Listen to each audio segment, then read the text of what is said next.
പൊതുസമൂഹത്തിന് ഇന്നത്തെ ഒരു വലിയ ആശങ്കകളിലൊന്ന് എന്തുകൊണ്ട് ഉത്തര വധക്കേസിൽ ഈ പ്രതിക്ക് വധശിക്ഷ ലഭിച്ചില്ല.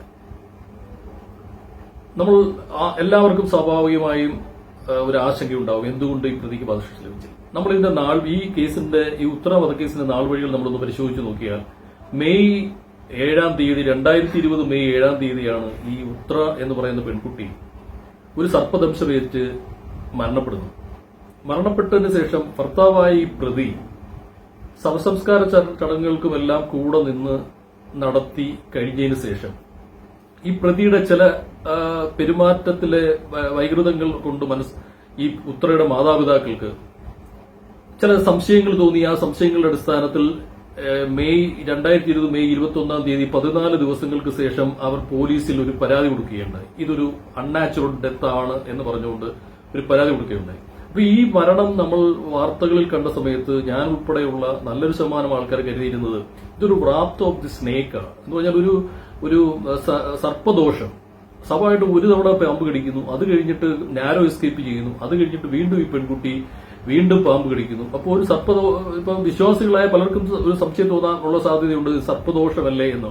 അങ്ങനെ നിൽക്കുന്ന ഒരു കേസാണ് ഈ പറയുന്നത് വലിയൊരു ട്വിസ്റ്റിലേക്ക് പോയി പോലീസ് ഇത് അന്വേഷണം ഏറ്റെടുക്കുന്നത്. പോലീസ് ഇത് അന്വേഷണം ഏറ്റെടുക്കുമ്പോൾ നമ്മൾ മനസ്സിലാക്കേണ്ടത് പോലീസ് അന്തരീക്ഷത്തിൽ നിൽക്കുന്ന ഒരു സ്ഥിതിയാണ്. കാരണം ഇത്രയും വലിയ വളരെ മിടുക്കനായ ഒരു പ്രതി, ഒരുപക്ഷെ ലോകത്തിലെ തന്നെ ഏറ്റവും മിടുക്കരായ കുറ്റവാളികളിൽ ഒരാൾ ഈ ചെറിയ പ്രായത്തിൽ, കാരണം അത് അയാൾ മനസ്സിലാക്കിയിരുന്ന ഈ വളരെ തന്ത്രപരമായ ഒരാളെ എലിമിനേറ്റ് ചെയ്യാൻ വേണ്ടി, ഒരാളെ ഇല്ലാതാക്കാൻ വേണ്ടി ഒരിക്കലും ആരും സഞ്ചരിച്ചിട്ടില്ലാത്ത ഒരു വഴികളിലൂടെ ഒരു മാർഗം കണ്ടെത്തുന്നു. ആ മാർഗം കണ്ടെത്തിയിട്ട് അത് വളരെ കൃത്യമായിട്ട് എക്സിക്യൂട്ട് ചെയ്യുന്നു. ഒരു തവണ പരാജയപ്പെടുന്നു, രണ്ടാമത്തെ തവണ വളരെ കാര്യമായി തന്നെ അയാൾ വിജയിക്കുന്നു. വിജയിച്ചതിന് ശേഷം എല്ലാവരെയും കണ്ണിൽ പൊടിയിട്ടുകൊണ്ട് അയാൾ ആ ശവസംസ്കാരങ്ങൾ ചടങ്ങുകൾ നടത്തുന്നു. ഇതെല്ലാം സ്വാഭാവികമായിട്ടും ആ പ്രതി എത്രത്തോളം മിടുക്കനാണ്, എത്രത്തോളം തെളിവുകൾ നശിപ്പിക്കാനൊക്കെ സമർത്ഥനാണെന്ന് നമുക്ക് ബോധ്യപ്പെടുന്ന ഒരു സാഹചര്യമുണ്ട്. ആ സാഹചര്യത്തിൽ നിന്ന് ഈ കേസിന്റെ അന്വേഷണം ഏറ്റെടുത്ത പോലീസിന്റെ ഉത്തരവാദിത്വം എന്ന് പറയുന്നത് സാഹചര്യ തെളിവുകൾ, ഡയറക്ട് എവിഡൻസുകൾ ഒന്നുമില്ലാത്ത ഒരു കേസിൽ സാഹചര്യ തെളിവുകളുടെ അടിസ്ഥാനത്തിൽ മാത്രം, സർക്കംസ്റ്റൻഷ്യൽ എവിഡൻസിന്റെ അടിസ്ഥാനത്തിൽ ഓൺലി ആ ഒരു എവിഡൻസിന്റെ അടിസ്ഥാനത്തിൽ മാത്രം ആ അന്വേഷണം മുന്നോട്ട് കൊണ്ടുപോവുക. കൃത്യമായി 167 CRPC പ്രകാരം 90 ദിവസത്തിനകം പ്രതി പുറത്തിറങ്ങാനുള്ള സാധ്യതയുണ്ട്, ചാർജ് ഷീറ്റ് കൊടുത്തില്ലെങ്കിൽ. അപ്പൊ അതുപോലും പ്രതി പുറത്തിറങ്ങിയ എവിഡൻസുകൾ നശിപ്പിക്കാതിരിക്കാൻ വേണ്ടി വളരെ കൃത്യമായി പഠനം നടത്തി വളരെ കാര്യമായി പോലീസ് എല്ലാ പഴുതുകളും അടച്ചു എന്ന് പറയാൻ പറ്റത്തില്ലെങ്കിൽ കൂടി വളരെ കൃത്യമായ അന്വേഷണം നടത്തി ഒരു ചാർജ് ഷീറ്റ് 90 ദിവസത്തിനകം കോടതിയിൽ സമർപ്പിച്ചു. അതിനുശേഷം വളരെ ചിട്ടയായ പ്രോസിക്യൂഷൻ ഈ ട്രയൽ മുന്നോട്ട് കൊണ്ടുപോയി ആ പ്രതിക്ക് വളരെ വലിയ രീതിയിലുള്ള 2 കേസുകളിൽ ജീവപര്യന്ത തടവും മറ്റ് 2 കേസുകളിൽ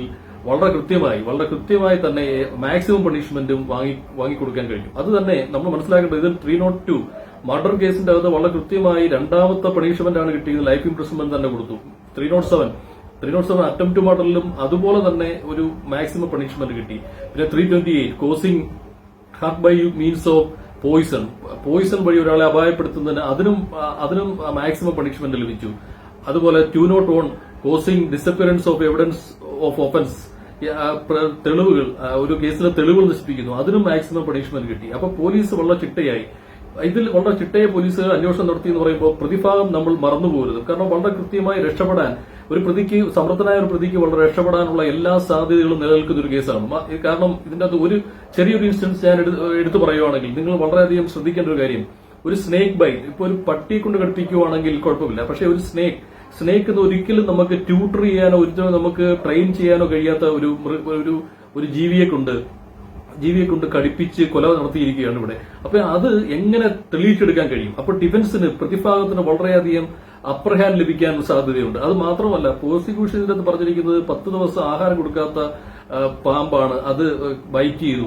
എങ്ങനെ അത് വളരെ കൃത്യമായി പ്രതിഭാഗത്തിന് കിട്ടുന്ന ഒരു വലിയ ഒരു ആശ്വാസമാണ്. കാരണം ഒരിക്കലും ഒരു സ്നേക്ക് ഒരു 10 ദിവസം വിശന്ന് കിടക്കുന്ന ഒരു പാമ്പ് ഒരിക്കലും അത് ഇര പിടിക്കുന്ന സമയത്ത് ഒരു ബൈറ്റ് ചെയ്താൽ ഈ വെനം പുറത്തു വരണമെന്നില്ല. അപ്പൊ ഇത് മാത്രമല്ല, ഈ പറഞ്ഞ ഡിലേയും മറ്റു പല കാര്യങ്ങൾ കൊണ്ട് തന്നെ രക്ഷപ്പെടാൻ 100 തവണ സാധ്യതയുണ്ടായിരുന്ന ഒരു പ്രതിയെ പൊതുസമൂഹത്തിന് വേണ്ടി, പൊതുസമൂഹത്തിന്റെ സ്ത്രീകൾക്ക് വേണ്ടിയും ഈ പറഞ്ഞ നമ്മുടെ തലമുറകൾക്ക് വേണ്ടിയും വളരെ കൃത്യമായി അന്വേഷണം നടത്തി അതിൽ പ്രതിക്ക് വളരെ കിട്ടാവുന്ന മാക്സിമം പണിഷ്മെന്റ് ആണ് ഇപ്പം ഈ പ്രതിക്ക് കിട്ടിയിരിക്കുന്നത്. ഒരിക്കലും വധശിക്ഷയിലോട്ട് എത്താനുള്ള സാധ്യതകൾ ഒരുപക്ഷെ വെറുതെ വിടാനുള്ള സാധ്യതകളാണ് കൂടുതൽ നിലനിൽക്കെ തന്നെ പോലീസ് വളരെ കൃത്യമായ അന്വേഷണം നടത്തിയാണ് ഈ പ്രതിക്ക് ഈ ശിക്ഷ വാങ്ങിച്ചു കൊടുത്തത്. അതുകൊണ്ട് എനിക്ക് പറയാനുള്ളത് ഉത്തരയുടെ മാതാപിതാക്കളോടത്തും പൊതുസമൂഹത്തിനോടത്തും പറയാനുള്ളത് ഈ പ്രതിക്ക് വളരെ കൃത്യമായ അന്വേഷണം നടത്തി ഈ പ്രതിക്ക് അയാൾക്ക് അർഹതപ്പെട്ട തന്നെ ശിക്ഷയാണ് ലഭിച്ചത്. അപ്പം നമ്മളെല്ലാവരും ഒരുമിച്ച് ഈ പറയുന്ന ഈ പൊതുസമൂഹത്തിന് വേണ്ടിയും നമ്മുടെ സ്ത്രീകൾക്ക് വേണ്ടിയും നമ്മുടെ പുതിയ തലമുറയ്ക്ക് വേണ്ടിയും ഈ അന്വേഷണ സംഘത്തിനും ഈ പ്രോസിക്യൂഷനും ഒരു ബിഗ് സല്യൂട്ട് നൽകേണ്ടതാണ്. കൂട്ടത്തിൽ ഒരു അഭിഭാഷകൻ എന്ന നിലയിൽ എനിക്ക് തോന്നുന്നത് ഒരു നീതിമാനായ ഒരു ന്യായാധിപനേക്കാൾ കൂടുതൽ ഒരു നീതിമാനായ ഒരു മനുഷ്യനാണ് ഈ ജഡ്ജിയുടെ വിധിയിലൂടെ നമുക്ക് മനസ്സിലാക്കാൻ പറ്റുന്നത്. കാരണം ഈ സമൂഹത്തിനും ഈ പറയുന്ന സ്ത്രീകൾക്കും നമ്മളുടെ ഒരു മൊത്തം ഒരു മനുഷ്യ രാശിക്ക് തന്നെ ഈ ഇത്തരത്തിലുള്ള അപകടകരമായ കുറ്റകൃത്യം ചെയ്യുന്ന പ്രതികൾക്ക് ഒരു താക്കീതാണ് ഈ വിധി എന്ന് പറഞ്ഞുകൊണ്ട് ഞാൻ എന്റെ വാക്കുകൾ അവസാനിപ്പിക്കുന്നു. നന്ദി, നമസ്കാരം.